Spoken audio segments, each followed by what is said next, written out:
À morte de Saul, as colinas de Gilboa amanheciam cobertas por uma névoa pesada. O ar parecia denso, como se pressentisse a tragédia que estava prestes a acontecer. O rei Saul, já cansado de batalhas e marcado por anos de conflito interno, reunia suas forças para enfrentar mais uma vez os filisteus, inimigos constantes de Israel. O campo estava tomado por lanças e escudos reluzindo sob o fraco sol, e o coração do povo batia acelerado diante do inimigo que se levantava com grande poder. Saul havia sido ungido o primeiro rei de Israel por ordem divina, mas ao longo de sua vida se afastara da obediência ao Senhor. Decisões impensadas, atos de desobediência e uma crescente inquietação haviam escurecido sua alma.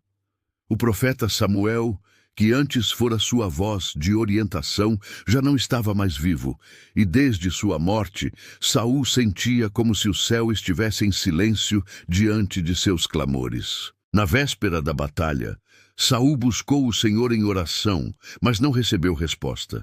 Nem sonhos, nem visões, nem profetas se levantaram para lhe dar direção. O silêncio de Deus pesava sobre sua mente, e em sua angústia, o rei tomou uma decisão desesperada. Disfarçado, procurou uma médium em Endor, mesmo sabendo que o próprio Senhor havia proibido tais práticas.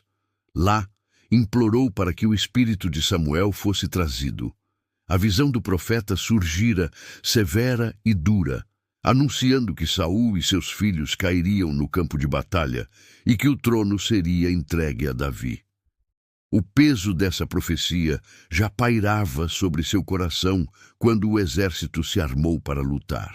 Os filisteus vieram com carros, arqueiros e guerreiros treinados, e os israelitas tremeram ao vê-los. O som de tambores ecoava pelas montanhas e o vale se enchia de gritos de guerra. Saul, de armadura pesada, caminhava entre seus soldados, tentando encorajá-los, mas sua própria alma estava consumida pelo medo e pela desesperança. Seu filho Jonatas, fiel e corajoso, estava ao seu lado, disposto a lutar até o fim, mas sabia que aquele seria um dia de juízo. A batalha começou com estrondo. Lanças cortavam o ar, flechas se lançavam como chuvas de fogo, e os gritos de dor e coragem se misturavam como um canto fúnebre. Os israelitas, em menor número, foram sendo empurrados para trás. O sangue se espalhava sobre a relva verde das colinas, tingindo de vermelho os campos de Gilboa. A esperança parecia fugir a cada instante, e Saul via seus homens caindo um após o outro. O coração do rei batia em desespero ao ver a linha de defesa se romper.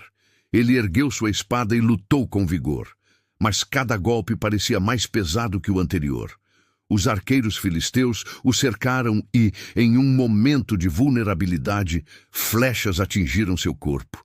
Saul cambaleou, o sangue escorrendo por suas feridas, e sua visão começou a embaçar. A dor física se misturava ao peso espiritual que o acompanhara nos últimos anos. Seus filhos também caíram na batalha.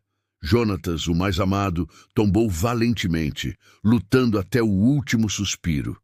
Os outros filhos de Saul também foram abatidos diante dos inimigos, e com cada perda, o coração do rei se despedaçava ainda mais. Ele sabia que a palavra de Samuel estava se cumprindo diante de seus olhos. O silêncio de Deus não era vazio, mas julgamento. Gravemente ferido, Saul apoiou-se sobre sua espada, buscando fôlego. O inimigo se aproximava, e ele sabia que não teria escapatória. Não queria ser capturado vivo, zombado e humilhado pelos filisteus. Com olhos marejados e a respiração ofegante, olhou para seu escudeiro e implorou: "Puxa tua espada e atravessa-me com ela, para que estes incircuncisos não venham e zombem de mim." Mas o escudeiro, tomado pelo medo e pela lealdade, não teve coragem de ferir o rei. Com a recusa do companheiro, Saul tomou sua própria decisão. Firmou a espada no chão e, com a última força que lhe restava, lançou-se sobre ela. O frio da lâmina atravessou seu corpo e o rei caiu mortalmente ferido. Assim terminou a vida daquele que fora ungido o primeiro rei de Israel. Um homem alto e forte que começara com humildade, mas terminara em derrota e solidão. Ao ver isso, o escudeiro não suportou e também se lançou sobre sua espada, morrendo junto com seu senhor. O silêncio caiu sobre o campo, interrompido apenas pelo barulho distante dos filisteus celebrando. As colinas de Gilboa, testemunhas do início e do fim da batalha, agora guardavam o corpo do rei e de seus filhos. Israel havia perdido sua liderança e o povo disperso fugia em desespero. A tragédia estava consumada e a palavra do Senhor cumprida. No dia seguinte, quando os filisteus vieram saquear os mortos, encontraram Saul e seus filhos caídos. Com crueldade, cortaram-lhe a cabeça e enviaram-na como troféu pelas cidades de sua terra. Pregaram seu corpo nas muralhas de Bet-Sean como sinal de vitória, zombando de Israel e de seu rei.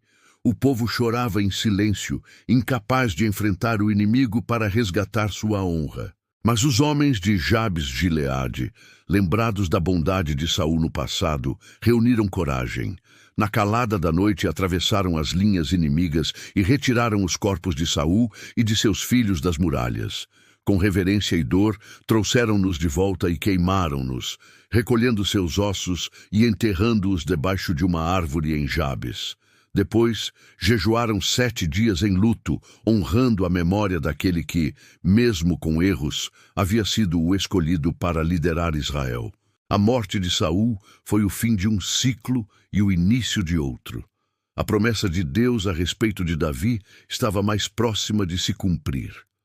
A terra clamava por um rei segundo o coração do Senhor, alguém que conduzisse o povo não apenas pela espada, mas pela obediência e confiança em Deus. O silêncio que cercara Saul agora se transformaria em uma nova melodia. E embora a dor fosse profunda, o plano divino seguia seu curso. A tragédia de Saul não pode ser entendida apenas como derrota militar, mas como o retrato da consequência da desobediência e da distância de Deus. Sua vida mostrou como a vaidade, o medo e a ansiedade podem corromper até mesmo um coração que um dia foi humilde. Contudo, sua história também fala de um Deus que continua agindo mesmo quando os homens falham, preparando o caminho para algo maior. As colinas de Gilboa permanecem como testemunhas silenciosas de um rei que começou bem, mas terminou mal. A sombra de sua queda serve como alerta e lembrança de que o verdadeiro trono pertence somente ao Senhor. Os homens podem se levantar e cair, reis podem ser coroados e depostos, mas o governo eterno de Deus jamais será abalado.